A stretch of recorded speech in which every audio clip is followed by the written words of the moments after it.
Wow, it's a full house. Ladies and gentlemen, first of all, thank you, Dean Rutherford, for your very kind introduction.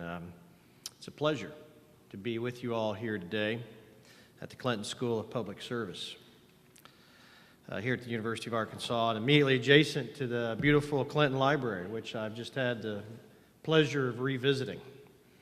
And Mayor Stodolo, where are you, sir? Thank you for coming out. And I'd also like to thank the school for the kind invitation to be with you all here today. Let me start by saying that I think the Clinton School provides a vital role to Arkansas and to the nation by preparing future leaders with the education and the training that they will need to successfully navigate the challenges and opportunities of not only today, but tomorrow. I'm truly honored to be a small part of that dialogue and discussion. And although I grew up in southern Ohio, my family was heavily involved in public service, and I was lucky enough to first travel to Arkansas and to here in Little Rock over 30 years ago. I recall standing in the governor's office, the attorney general's office, and in amazement as a child. And I still have my Arkansas Traveler and my honorary assistant attorney general certificate that hung in my room as a teenager. I referred earlier to that wonderful library and what a testament it is to the Clinton administration and how well it captures the imagination and the excitement of that period. It was also good to see pictures of many of my friends in that library. And, you know, although I know I was a lot younger back then, I saw a picture of Steve Clark, who many of you may know, is a dear family friend of ours, and let me tell you, he really looked a lot younger back then, too. You know, and speaking of those folks, I also recall a fine June day spent riding in the Pink Tomato Festival down in Warren, the parade, where the politicians sat on the hood of the car, and it got really hot from what I remember, and waved, and I sat in the back and waved to people. I had no idea who they were, but I was in the parade. And so it's good to be back here in Arkansas today, and I also have a relative buried down in Magnolia as well. So it's truly terrific to be back here among what I believe are friends. And so I'd like to begin speaking about a couple of things that are beyond controversy before we talk about the controversy. And then I'd like to spend some of our time here together discussing areas that, you know, have proven quite controversial and maybe offer some perspectives as a former federal regulator.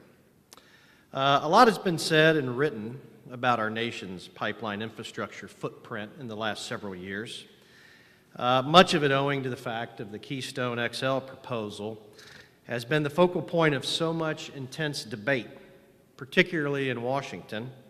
And I've heard here that in Arkansas, people are also talking a little bit about pipelines these days as well. So, you know, as a nation, I think our conversation must recognize, as Dean pointed out, thank you for that plug for my op-ed, sir, of the importance that energy does play in our daily lives. Energy is a necessity, not a luxury. And that said, any discussion about how we balance production and the transportation of these energy resources which make modern day life possible must be balanced against the necessary safeguards for our environment and our communities. And all of this must be grounded in fact. Sound engineering and science should never take a back seat to politics or hyperbole. So in nearly 2003, a well-respected Democrat by the name of Norman Mineta asked if I would come to Washington, D.C. to work at the Transportation Department under President Bush. At first, I thought he was confused. But then I realized, for those of you who know, that he was also President Clinton's Secretary of Commerce before that. And for those who met Secretary Mineta, you know that he's one of the greatest statesmen, I believe, of our time, having endured certain injustices during World War II as a child, as a Japanese American, having risen to become the first Japanese American mayor of San Jose, leading member of Congress and the chairman of the Public Works Committee, which is now the Transportation and Infrastructure Committee, and then later to become not only the Secretary of Commerce, but the longest-serving Secretary of Transportation. So if you haven't met him, please take my word for it. And I mentioned to the Dean that he's the guy that should be standing up here maybe on one of your near-future lectures. So I mentioned that because I saw Secretary Menez's chair in the cabinet room next door, and I remember that he was fond of saying that safety is not a partisan issue. It's a shared responsibility for all of us. And that sentiment is fundamental, I believe, to the DNA that runs throughout the Transportation Department when it comes to transportation safety. So I was fortunate enough to serve as the first head of a federal agency which, before a few months ago, I'm sure none of you have ever heard of, the Pipeline and Hazardous Materials Safety Administration, or PHMSA for short. I hear it referred to as PHMSA, but trust me, it's actually PHMSA. PHMSA is responsible for the safe and secure movement of over 1 million, think about that for a second, daily shipments of hazardous materials throughout the United States. And so whether it comes by rail, truck, barge, vessel, or aircraft, or yes, pipeline, PHMSA is responsible for enforcing the nation's hazardous materials laws and regulations. It is also responsible for harmonizing those regulations around the world for imports and exports, known as the dangerous goods laws. As a part of its mission, PHMSA is responsible for overseeing 2.6 million miles of pipeline. I'm going to let that figure sit for a second. 2.6 million miles. Put another way, that's enough to wrap around the earth 100 times. If you look at a map of a pipeline map, I've had people come into my office and say, "Why do you have the interstate highway map on your wall?" And I said, "No, that's not." And just like we have roads, small roads and big roads, there is an underground pipeline infrastructure network that is our underground energy highways. PHMSA works closely with its state partners to oversee this mission. And so pipelines consist of gathering, production, transmission, and distribution lines in both liquid and gaseous form. And approximately 66% of all energy products we use come from pipelines at some point. And the vast majority of that 2.6 million miles consist of natural gas distribution lines.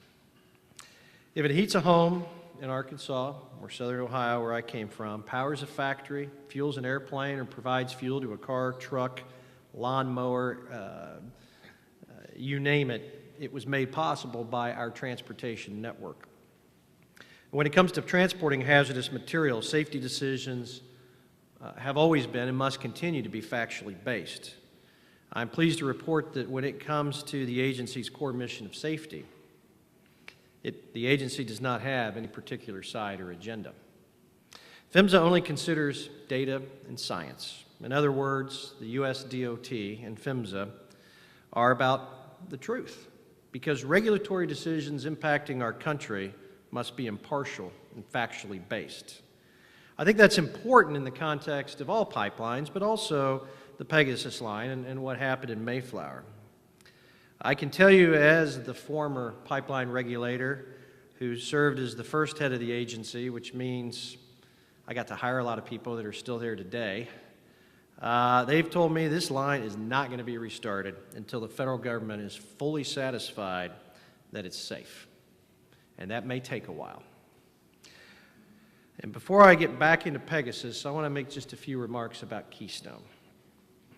Let's take the Keystone XL pipeline expansion as an example. I'm curious, how many know that there is already an existing Keystone pipeline that operates today? Okay.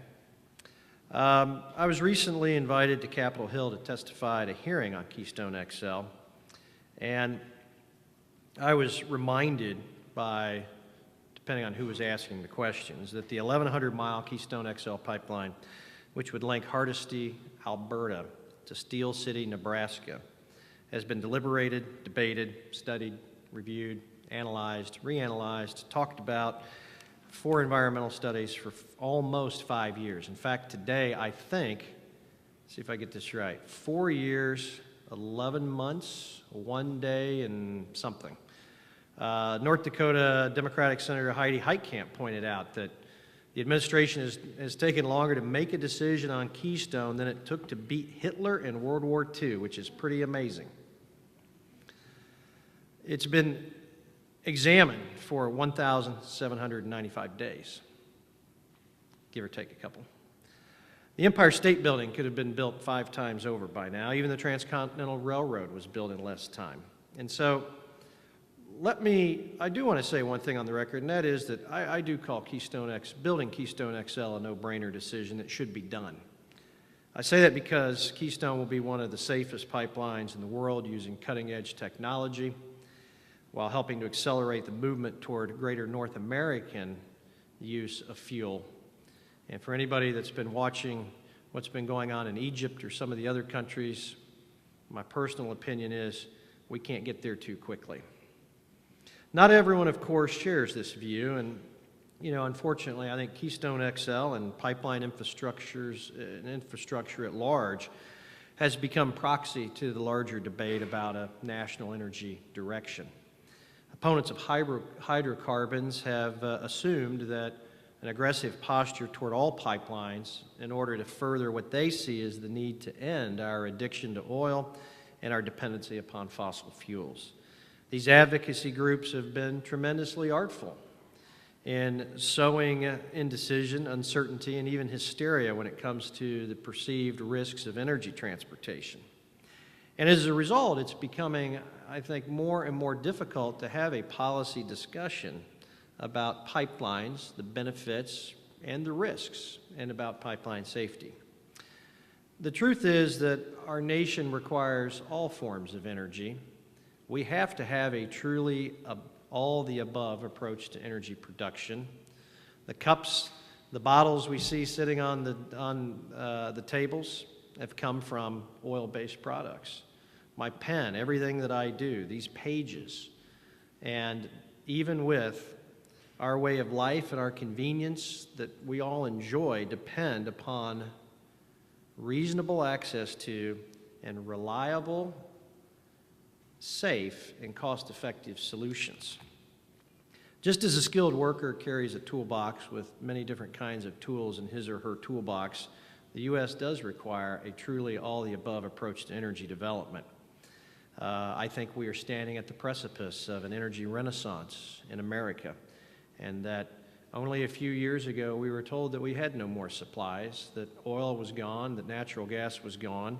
We now know that the U.S. possesses more natural gas than Saudi Arabia possesses oil. And speaking of oil, our own reserves, thought to be dwindling just a few years ago, are far more expansive than anyone would have imagined. And as an aside, I'm not here to tell you that I'm a proponent of fossil fuels. I simply look at the data, and one of the pieces of data is that the United States government's own Energy Information Agency, the EIA, say that 3 times fast, projects that the world economy will remain largely dependent on fossil fuels during my lifetime. According to the EIA, the nonpartisan statistical agency within the Department of Energy, by 2040, renewables will only account for 10% of all electric generation worldwide. Now, that's not to say we should accept the status quo. We shouldn't. I think we can do better than that. We should encourage the development of bridge fuels and support further research and development in renewables.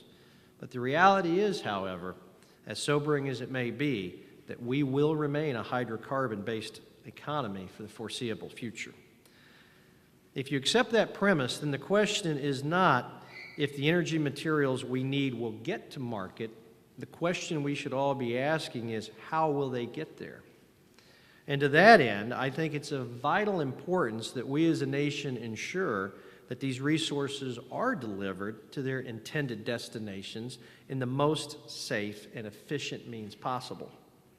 In order to do that, We must look at facts, lest we drown out discussions rooted in that very sound science and engineering that I spoke of earlier. So here are some of the facts. And I think even my friends on the opposition agree. First, the U.S. has developed the safest and most efficient energy transportation system in the world. And whether it's by truck, barge, pipeline, or rail, America's transportation infrastructure, and to a larger extent, North American infrastructure, is sound, efficient, and safe. The transportation system we rely on collectively boasts a 99% plus safety record. That said, there's a reason why pipelines have transported the lion's share of our energy products for over half a century. Secretary Norm Mineta has been often quoted as saying, "Our pipelines are to the economy as the arteries are to our bodies. By moving the lifeblood of our economy, pipelines are the medium by which we can go about our daily business." On a ton-mile, and there's a reason, on a ton-mile basis, pipeline transport is 530% safer than rail and 50,000 times safer than truck. Think about that for just a second. And again, the premise is that all of them are safe, but 530 times safer than rail and 50,000 times safer than truck. They're not only safer than alternative forms of transportation, they're more efficient because unlike trucks, barges, and trains, they move the product to the market without requiring a return trip. A round trip for rail cars, locomotives, or trucks is required. A pipeline like Keystone, for example, moves the equivalent of 400 rail tank cars worth of petroleum a day. That's 146,000 rail tank cars per year. Those are the facts. They are undeniable. Most people don't know that there are more than 2 million miles of pipelines in the U.S., and the reason why people don't really think about this is because pipelines are working largely the way they were designed to work, safely, reliably, and out of sight. In 2002, the exact number is 99.999952% of oil moved by pipeline was transported safely without accident. The reason for this is twofold.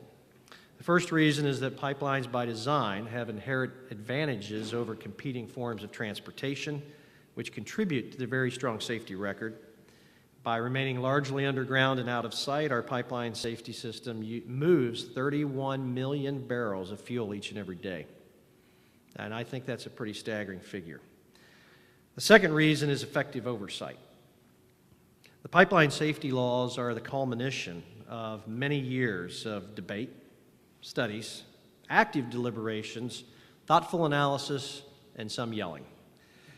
Many stakeholders have contributed to this debate for one purpose: the construction of a safer, more reliable, and more secure transportation system for all Americans.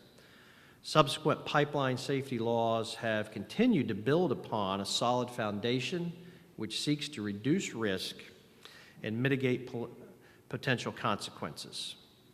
I mention this because so much of this goes unreported, and these are important facts. PHMSA exists, and the regulatory environment is set up the way it is to first reduce the risk of an incident, and then if there is an incident, to minimize the potential consequences of that incident. Through conversations like the one we're having today, we can better explore issues that we have in common, including our goals of safely and efficiently delivering energy supplies our nation needs to power the economy. I know all of this sounds great. How many of you are from Mayflower? Okay. Even as good as we try to make transportation systems, whether it is a car, a truck, or, as folks found out in San Francisco, an airplane, things sometimes do occur. The goal is zero accidents, zero releases. And if the goal is to support a 21st century pipeline infrastructure that continues to be the safest form of transportation, then it's important that we not allow the facts to take a back seat. I'd like to go through a few things that I've heard in the recent months, and many of these things are being repeated as fact, sometimes even by reputable media outlets. One of the claims we often hear is that pipeline age, and once they're exposed to the elements, extreme pressure, heat, or viscosity, it's inevitable that they're going to spill. I've heard opponents referring to our pipeline system as ticking time bombs.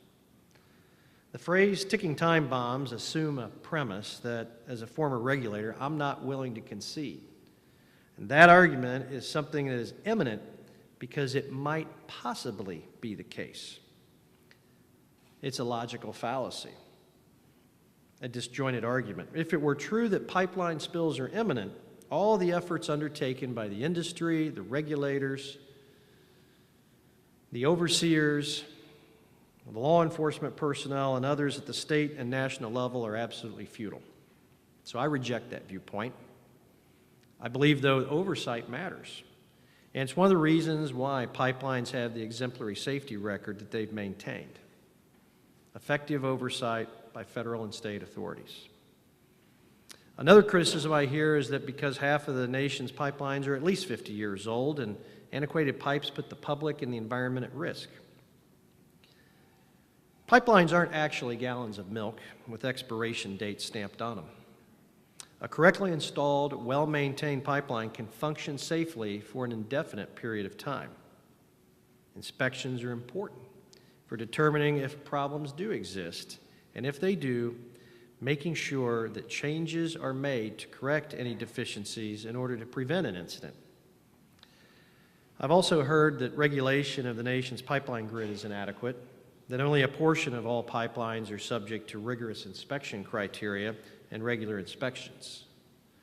I've also heard claims that regulatory rules don't apply to the oldest pipelines and that those are the most likely to spill. While these type of claims may seem expedient, it doesn't make them true. The United States pipeline regulatory system is, I believe, the best in the world. Beginning in the early 1990s, the pipeline safety community embraced a holistic approach to pipeline regulations and oversight to ensure safety throughout the entire operating life cycle of a pipeline.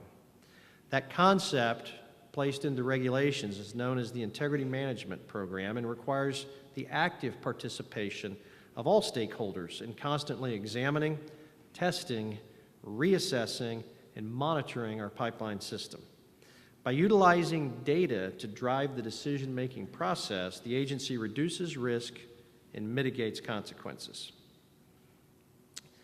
The product of much debate and at times animated conversation, that principle is sound and has made a significant difference. For at one time, internal and external corrosion was a significant and even the leading cause of pipeline incidents and the leading threat to pipeline integrity. But a significant focus, the constant testing, research, materials upgrade means that corrosion is no longer the leading cause of pipeline incidents. The issue that has emerged today as the leading cause of pipeline ruptures is damage by third parties unrelated to the operation of the pipeline.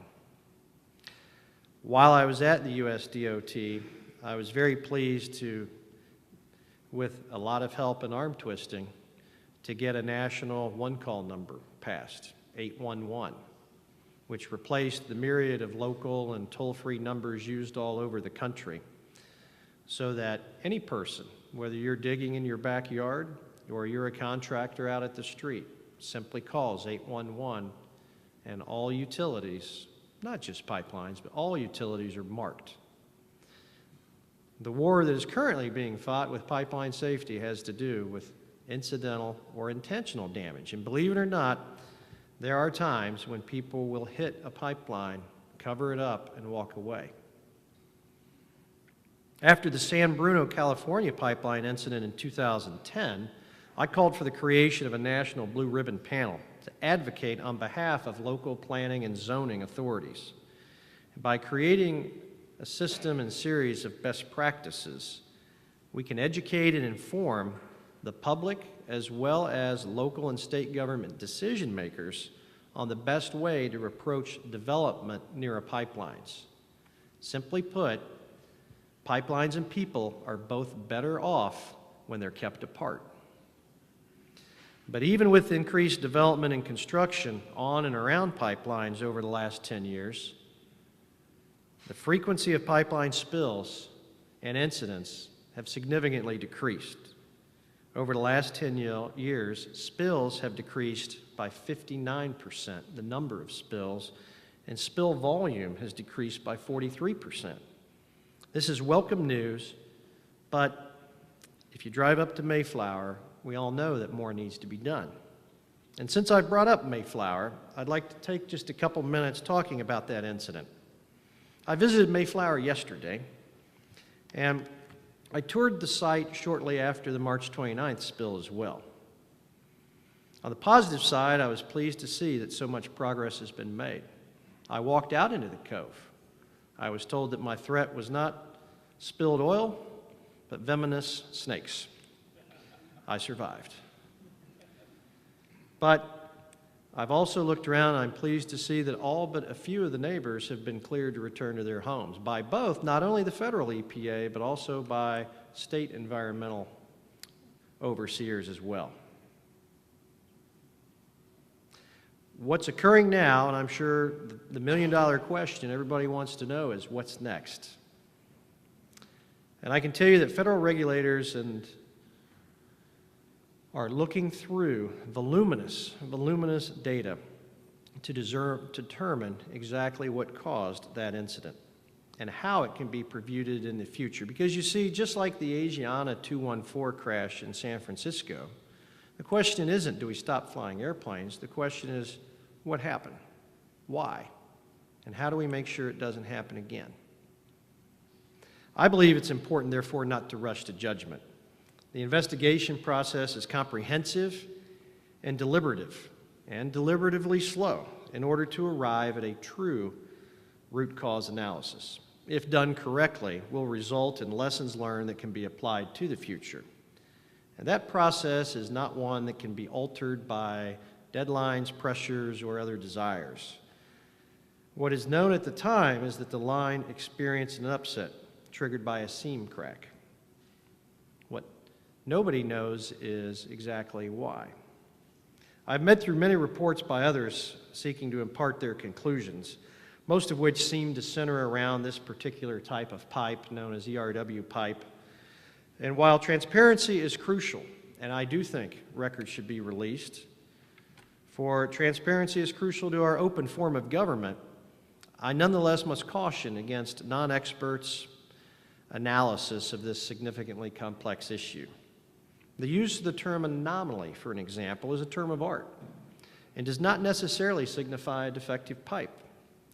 Similarly, there are many kinds and types of defects, most of which do not actually affect the integrity of the steel or the pipe itself. In sum, caution and restraint should remain the watchwords from now. Finally, I've read that Canadian-derived oil sands crude, or unconventional crude, diluted, known as dilbit or bitumen, eats away at the pipes, and that pipelines are not a safe way to transport heavy crude. That, too, is simply not true. In fact, we've been carrying heavy crudes produced in California, Venezuela, Mexico, and America pipelines for decades. And there have now been at least 4 independent studies, including one commissioned by PHMSA and carried out by the National Academies of Science in response to a congressional mandate. This most recent study found that there is no evidence of causes of pipeline incidents unique to shipments of this type of product, no evidence of chemical or physical properties that are outside the range of other crude oil shipments, no evidence of unique or extreme properties that make these shipments more likely to cause internal corrosion or erosion, and no evidence that these properties will make or cause external corrosion or cracking or cause damage from mechanical forces. I think it's also important to point out that although Pegasus was carrying Canadian crude, it was conventional heavy crude, which is not diluted and mixed with other chemicals. Pipelines operating and maintenance practices are the same for these types of shipments as for other crude oils. The more than 2 million miles of pipelines in the U.S. are a critical component of our economy. As we build more and newer pipelines, all stakeholders, from the government to companies to citizens and zoning boards, must work together to ensure that our infrastructure will not only continue to be the safest, most reliable, and most cost-effective means of transporting these products, but the safety record can improve more. Idealism and activism aside, it's clear to me as a pragmatic observer that fossil fuels will by necessity fuel our economy's path into the future. And pipelines, whether they're in service or yet to be built, will transport the bulk of that energy. That's what makes the discussion surrounding pipeline safety, whether in the forum or debate over Keystone XL or examination of the incident at Mayflower, of such vital importance. If this discussion is to be productive, we must ensure that it does not degenerate into an exchange of partisan talking points and rhetoric. Facts must be at the center of the debate, and it's my opinion as the former regulator who has spent the bulk of my career in pursuit of the safest means of transporting products on which our economy runs, that the data, the facts, the science clearly point to the continuing preponderance that pipelines remain our safest form of transportation. Allow me to conclude and then be happy to take your questions by saying that I firmly believe that our energy transportation system is sound.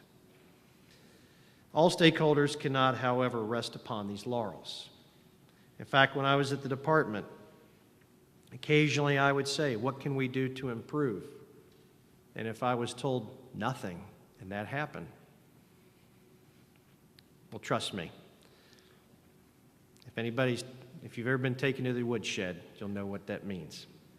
Because all stakeholders cannot rest upon these laurels, including the federal government, and continual improvement in safety can only be made through proactive engagement by regulators and a well-regulated community that is held to the standard that they're required. So I call upon PHMSA to continue to adopt best business practices, to expand research and development into technologies that can detect pipeline deficiencies, as well as capabilities to assess pipelines that currently cannot be accessed by smart peg technology. I believe we need greater collaboration among the industry and the government alike to share best practices and lessons learned of granular data, incident prevention, and operational excellence.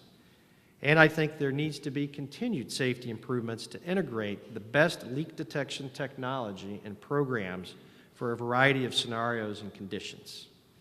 We all have a responsibility, from the regulators who oversee to the operators whose job it is to transport materials we depend upon safely, to the policymakers that have to bring the two together to ensure that improvements of our pipeline infrastructure never stops. And by focusing on this responsibility and by keeping a clear eye on the facts that are before us, we can ensure the continued safe operation of pipelines today and for decades to come. That's a common goal we must all share, and we can accept no less. And that's one I'm confident that we can all achieve. So I'd like to thank you for coming out, and thank you to the Clinton School for having me, and I'd be pleased to take any of your questions. Thank you, Brigham. All right. Congrats. We do have time for some questions. If you'll wait till the microphone gets here. If this one's right up here, I'll just give it. You said the Keystone Pipeline is the example of the best safety practices. Well, what's the difference between Keystone and Pegasus, and what's the significance of those differences? Thank you. So if everybody heard that, the question is, what's the difference between Keystone XL and Pegasus? The Keystone pipeline system, which is currently running, and that's a point I made, the debate on Keystone all involves phase 4 of the Keystone pipeline system. President Bush and President Obama have both permitted the original Keystone project, which runs from Canada now all the way down to Houston. pipelines that were made back in, say, the 1950s, used a different type of pipe than is used today. The protective coatings that are over the pipe are different. The depth at which the pipe is buried is different. But all pipelines, regardless of their age, are required to be held to the same safety standards. So from the perspective of the inspections, the maintenance, the updates, they're all held to the same standard. What is interesting about TransCanada's commitment on Keystone XL is that they have agreed to measures above and beyond what the federal government requires. They have moved their valve spacing closer together, which means if a pipeline section does suffer a rupture, less oil will leak. They have automated all of their safety valves so that the entire system can be shut down in 15 to 20 minutes. And in a pipeline system, as soon as the pressure is removed from the system, the oil in essence stops moving or substantially slows down. They have agreed to pre-stage a response equipment on site. They've agreed to have additional redundant systems where they talk to the pipeline by both satellite and landline. And I can go on with a few others, but the Keystone XL line, again, is a state-of-the-art flagship. And that's not to say that every pipeline now must be torn apart and rebuilt, because A, this is something that the operators voluntarily decided to do. They've also increased certain measures for leak detection through environmentally sensitive areas. The current pipeline goes through the Ogallala Aquifer, which is a source of drinking water and irrigation for the entire Midwest, stretching from the Dakotas down to the Panhandle of Texas. They've also agreed to increase patrols and do a few other things. Mayor? Thank you. Mr. McCown, thank you very much for being here and helping to educate us even further on this matter. You mentioned a 21st century transportation system for our energy needs, and you mentioned that pipelines, no matter when installed or when constructed, if properly inspected, could last indefinitely. Of course, a lot of us don't know exactly what that means. And I guess my question really is increasingly a concern the community has about the fact that the testing that was done on the Pegasus pipeline previously failed to detect the type of what has now been determined to be flaws in the construction of those particular pipes done in 1947 and 48. So my question is twofold. Number one is are you satisfied that the existing scientific techniques of trying to inspect and determine whether pipes are properly maintained is adequate enough? And secondly, now that we know that we've got a lot of this pipe that comes through our particular watershed was done at the same time between 1947, 48, 49, how do we determine whether or not a similar situation exists? Okay. Mr. Mayor, that's a great question. And first of all, let me say that, this type of pipe is prevalent in use everywhere in the country today. There's approximately 50,100 miles of this type of pipe, which seems like a small number when you look at 2.6 million, but it's actually about 40% of our transmission pipeline is this type of pipe. With respect to the tools that are used today, previous to, say, 5 or 10 years ago, the way that pipelines were tested was to do a hydrostatic test, which you're familiar with. Hydrostatic tests are great because you intentionally subject the pipeline to operating pressures beyond its rated capacity in the hopes that something goes wrong. I'm not a big fan of that test, frankly, because it over time can introduce stresses to the pipe that can have other effects. So it is allowable. There's a split in the scientific community on it. This is just Brigham's personal opinion. I don't like subjecting something to what it's not supposed to be subjected to under normal conditions. That's just my personal opinion. The inline inspection tools that have been created to be used in lieu of that are either rely on ultrasonic technology or are of a magnetic flux variety that measures a magnetic field. And those can be very effective at looking at not only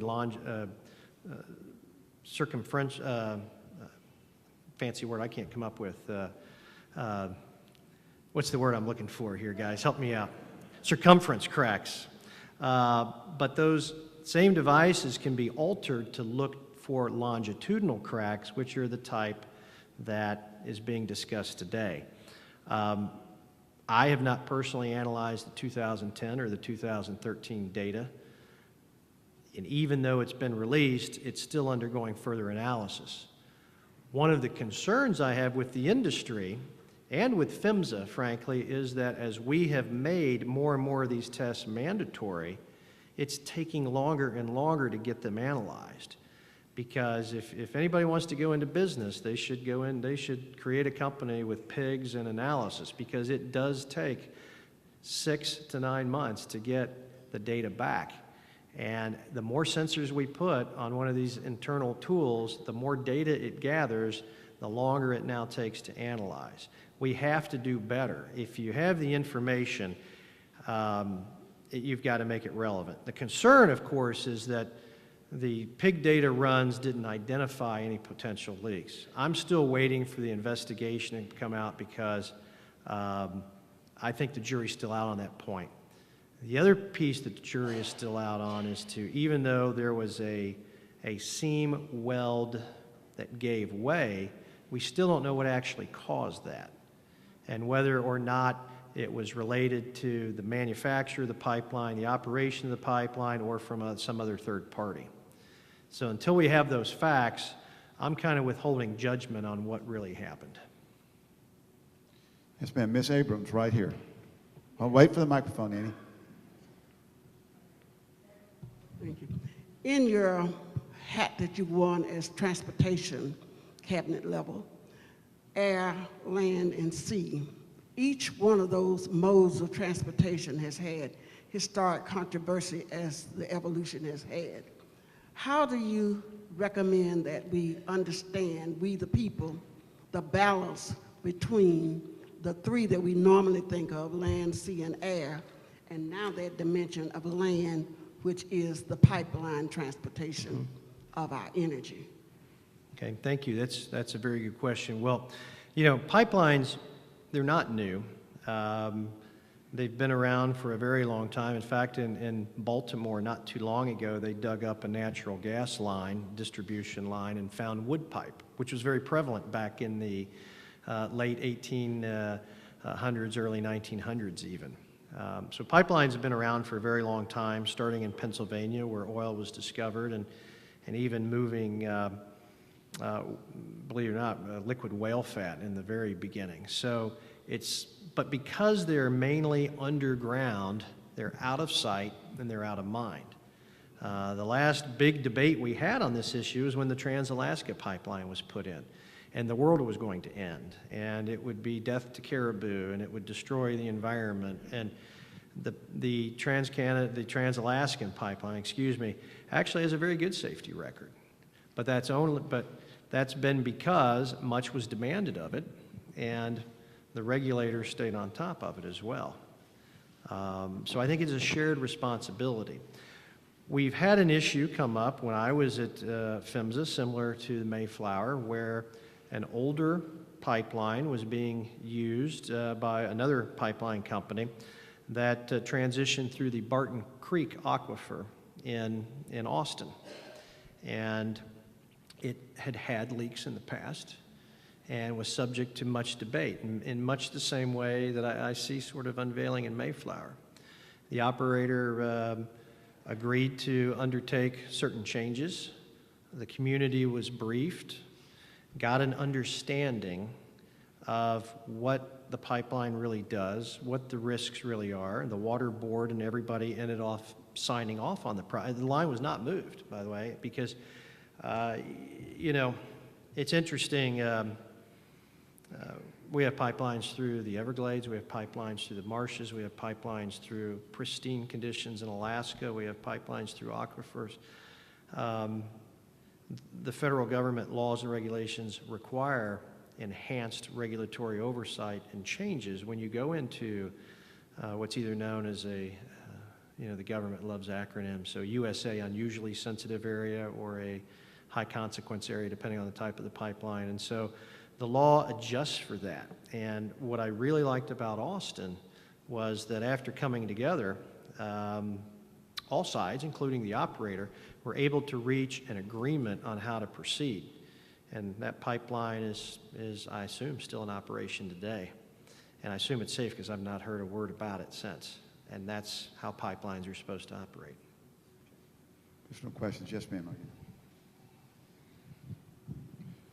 I wonder if you could comment on the contingency plans that will be put in place with the Pegasus pipeline in the event of earthquakes, and what is done in other earthquake zones for further protection, because we would be up a creek without a paddle if we had an earthquake followed by the loss of our water system. I can't comment specifically on earthquakes. I have actually looked at the response plans that the pipeline operator has put forward, and I actually find them pretty good. There is a general response plan that's required under the regulations that they've done. They've also done a separate manual for the, and I always get this wrong, is it Maumelle? How do you say that? Maumelle, okay. Watershed area that has dozens, if not, and don't quote me on this, but it's something like 30, 40, or 50 different contingencies. I don't recall whether or not earthquakes was one of those, but I was actually fairly impressed that they had a separate manual for that stretch, which is not required. But I can't comment specifically on earthquakes. Yes, ma'am. Yeah, back to the back, right there. Yeah, stand up. Yes. Hello, thank you. My name is April Lane. I'm the project director of the Faulkner County Citizens Advisory Group for their Bucket Brigade. We did some of the air monitoring following the Mayflower rupture. First, I want to address a comment made, and then I'll follow up with a question that I have. You stated that the oil that went through the Pegasus pipeline was conventional and did not have additives added into it. That is incorrect. Well, all pipelines have additives. Right. My conversation meant that it was not, quote, tar sands unconventional oil, which has been portrayed a lot in the media. It was conventional heavy Canadian crude. Okay, So, I just yes. wanted to clear that up so that everyone in the audience was aware that there was several hundred different types of chemicals in that particular pipeline that are known to be carcinogenic. Well, no, I guess I got to take a little bit of issue with that. If you look at, the spill response and have talked to the incident command center and looked, those houses have only been cleared along the route because no carcinogens have been found. But Today, yes, but in the few weeks after the rupture, our air monitoring shows upwards of 30 chemicals that are very, very harmful to public health. And I'm going to follow that up with my question because I know there's other people here who have questions, but why has PHMSA or any other federal regulatory authority not looked at performing a health assessment in these areas where we've had these massive ruptures? All of the statistics and facts that you've mentioned here today will be impacted by that data, and that science and that data has yet to be collected. And so I'm wondering, why has PHMSA not taken a more proactive role in assisting states who have had an incident like this in collecting that data, which would impact everything we know about these types of incidents? Well, with respect to the spill volume size, I mean, I agree. Any spill is important. Any spill is important to not only that there has been a spill, but to quantify that data. Current spill size for Mayflower is at 5,000 barrels. I believe that spill size number is likely to go down. You can only get to the final spill size number once the line is recharged, because once the line is recharged, you know how much it takes to fill it back up, and then that's where you get the final spill number. But with respect to PHMSA's obligations, PHMSA is two things to maybe explain about PHMSA. Because they're the pipeline safety agency, the primary role for the environmental conditions around it is the EPA, not PHMSA. And so it's the EPA that is responsible for the groundwater testing, for the soil testing, in coordination with the state agency that oversees the environmental aspects of it. The point with respect to the data is that, yes, anyone, for example, in 2005, the pipeline numbers spiked, and you went back and looked at why that was, and it was related to the hurricane. But when you're looking at overall trending in data, the point I was making was that pipeline safety has improved, as have all modes over the years. And when you consider the sheer volume of what's transported, it's a very good safety rating. Look, I know there are a lot of questions, but I hope you'll come up afterwards to talk to Brigham. We really appreciate you being Yes, here. sir. This is a very educational program, and I think one that is very timely to Arkansas and to the country. Let's give Brigham a round of applause. Thank you.